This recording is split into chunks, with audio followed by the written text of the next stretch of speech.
Hello, my name is Aaron. I do rants and reviews, and today we're taking a look at some AA battery tech. Now, some of you might be asking, why are we looking at AA batteries in the wonderful world of rechargeables and the wonderful magical USB-C? Well, because surprisingly, a lot of devices I own still use these. Everything from controllers to more controllers. Now, both of these require AA batteries, but it's not just the retro gaming stuff.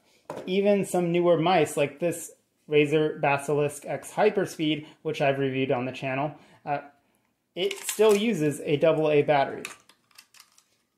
So I know some people might have a control remote, and this is probably the only thing in your household that uses AA batteries, but this video is just going to be a quick overview of batteries and this tester, and what's good, what's bad, and how to use them.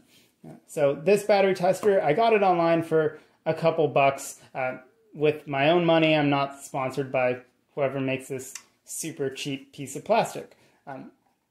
But essentially, you just take the battery, and it has a little screen here which tells you the voltage. Some devices use a needle. I prefer having the numerical readout, and it is more helpful to me. You can extend this to fit any size battery, and it's pretty simple and easy to use. 9 volts go there. On the back, it's got a small chart which tells you the recommended voltage. So good is 1.5 to 1.28, low is 1.27 to 1.15, and below 1.15, it recommends that you replace that battery. So this battery right here is pretty much brand new. Keep in mind that this readout will use a little bit of the battery's power, but not really enough to draw the line between good and bad. And one thing to note with rechargeables is rechargeable batteries will generally read a little bit lower since they are typically 1.2 volts, and that's just because of the difference between the way that the rechargeable batteries and the alkaline batteries discharge. A rechargeable battery will typically stay at 1.2 volts for a longer period of time, whereas an alkaline battery will start off at 1.5 and then decrease from there. So there's that.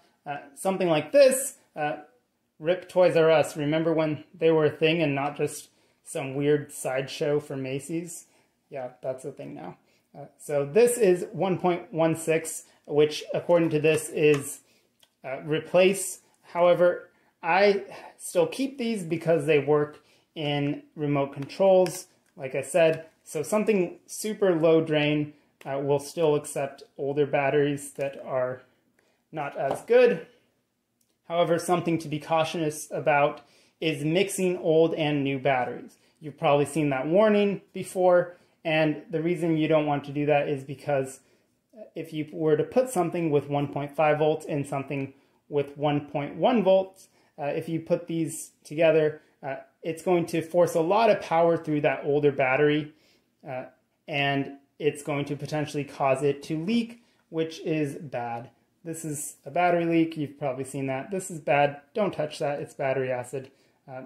Yeah, and don't try and clean it off or anything. It doesn't matter what you do to this or what the voltage says.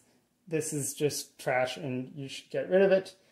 Check whatever your battery disposal things are for your state. Rechargeable batteries need to be properly disposed. A lot of the times, though, standard alkalines can be placed in your household trash. Again, it depends on where you live.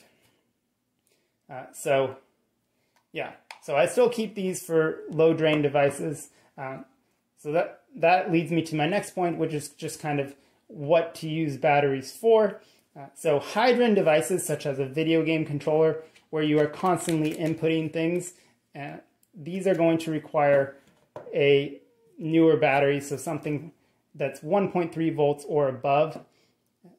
In between that, you have kind of medium drain devices, so maybe something like a bop-it.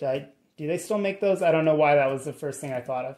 But something like a bop-it or a children's toy, that could use a battery from like 1.3 to 1.2-ish, and anything below that would still work fine in a remote control or something that's infrequently used. Now, I haven't bought any AA batteries since I think 2015, and that's because most of the batteries I get are from thrift stores. Usually people will leave them in their toys, and I will just take them and use them for other devices or for stuff like this, laser tag blaster.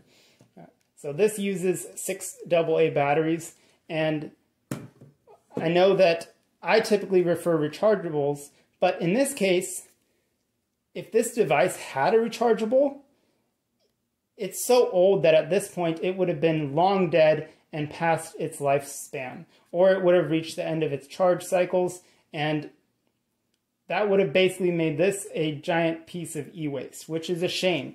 However, because this uses AA batteries, either rechargeables or standard ones, it's still working today, which is amazing.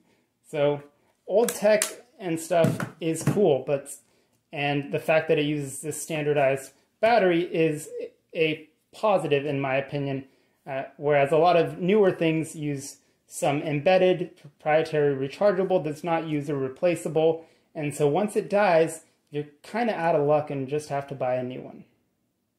So those are just some quick thoughts on AA batteries. I'll probably do a follow-up video specifically focusing on rechargeables, but let me know your thoughts in the comments, and I hope to see you again in another video. Take care. Bye.